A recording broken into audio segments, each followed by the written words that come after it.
கருவேப்பிலை குழம்பு தான் இன்றைக்கி வைக்க போகிறோம். கருவேப்பிலை நல்லா வாஷ் பண்ணியாச்சு. நாட்டு தக்காளி 150 கிராம், சின்ன வெங்காயம் 150 கிராம், பூண்டு பல் ஒரு 10, மிளகாய் ஒரு 4, குழம்பு மிளகாய்த்தூள், கடுகு, வெந்தயம், புளிக்கரைசல். இப்போ குழம்பு வச்சுக்கலாம். ஆயில் சூடாயிடுச்சு. வெந்தயமும் கடுகும் போட்டாச்சு. வெங்காயம் போட்டுக்கலாம்.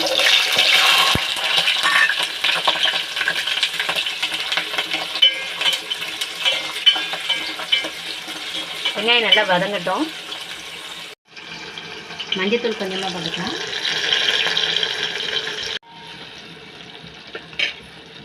தக்காளி சேர்த்துக்கலாம். தக்காளி கூடவே உப்பு சேர்த்துக்கலாம். அப்போ தான் தக்காளி வெங்காயம் நல்லா வதங்கும். கல் உப்பு,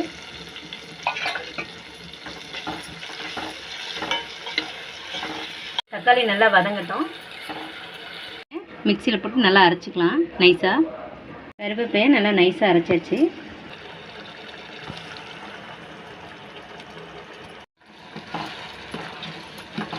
நல்லா கருவேப்பிலை பச்சை ஸ்மெல் போகிற வரைக்கும் நல்லா ஒரு 5 நிமிஷம் நல்லா சிம்மில் இருந்து நல்லா வதங்கட்டும். குழம்பு மிளகாய்த்தூள் சேர்த்துக்கலாம்.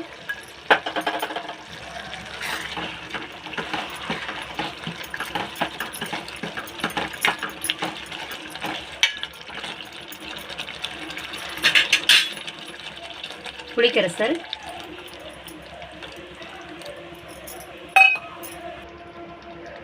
பூண்டு, பச்சை மிளகாய், தேவையான அளவு தண்ணி சேர்த்துக்கலாம். உப்பு காரம் எல்லாம் கரெக்டாக இருக்குது. மூடி வச்சுக்கலாம். நல்லா கொதிக்கட்டும் குழம்பு. குழம்பு நல்லா எண்ணெய் பிரிஞ்சு வந்துட்டு குழம்பு ரெடி ஆயிடுச்சு. கருவேப்பிலை போட்டுக்கலாம். இப்போ அடுப்பு ஆஃப் பண்ணிக்கலாம். முட்டைகோஸ் பொரியலுக்கு முட்டைகோஸ் நல்லா பொடிசாக வெட்டியாச்சு. பச்சை மிளகாய், தேங்காய் துருவல், வெங்காயம், கருவேப்பிலை. இப்போ அதை முட்டைகோஸ் பொரியல் வச்சுக்கலாம். கொஞ்சம் ஜீரகம்,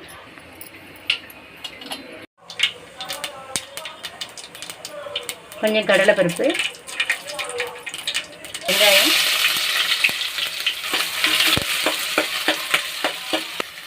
கருவேப்பிலை, பச்சை மிளகாய், தேவையான அளவு உப்பு. வெங்காயம் நல்லா வதங்கட்டும். வெங்காயம் நல்லா வதங்கிட்டு முட்டைகோஸ் சேர்த்துக்கலாம்.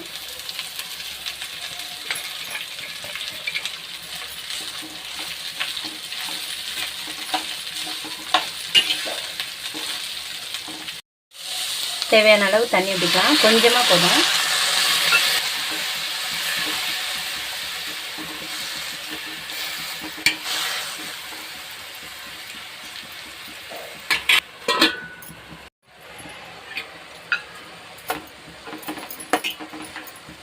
தேங்காய் போட்டாச்சு. ஒரு 2 நிமிஷம் இருக்கட்டும். மூடி வச்சுக்கலாம்.